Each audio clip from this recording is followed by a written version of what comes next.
Citizens for democracy పేరుతో నిమ్మగడ్డ రమేష్ కుమార్ గతంలో పలు కంప్లైంట్లు ఇవ్వడం ఆ రోజున ఏదైతే జగన్ సర్కార్కి చుక్కలు చూపించారు. ఒకప్పుడు ఎన్నికల కమిషనర్గా ఉండి ఆ తర్వాత ఇప్పుడు ఆయన మరొకసారి రంగంలోకి దిగారు. ఏదైతే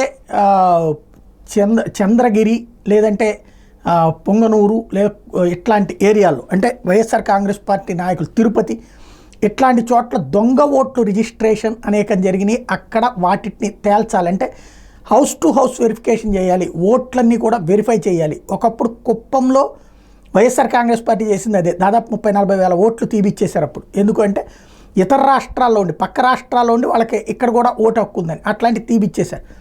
అట్లాగా ఇప్పుడు తిరుపతి, చంద్రగిరి అట్లాగే కాకుండా వైఎస్ఆర్ కాంగ్రెస్ పార్టీకి బలంగా ఉన్నటువంటి చోట్లన ఇతర నియోజకవర్గాలని లేదా ఇతర రాష్ట్రాల వాళ్ళకి అక్కడ ఓట్లుని రిజిస్టర్ చేయించి చేస్తున్నారు అన్నటువంటిది అనుమానిస్తున్నారు. ఆ విషయాన్ని ఇప్పుడు ఎన్నికల సంఘం దృష్టికి తీసుకెళ్లారు. కాబట్టి నిమ్మగడ్డ మంచి పాయింటే పట్టారు, అద్భుతమైనటువంటి పాయింటే. దీని మీద ప్రభుత్వం ఏం చేస్తుందో ఎన్నికల సంఘం ఏం చేస్తుందో చూడాలి.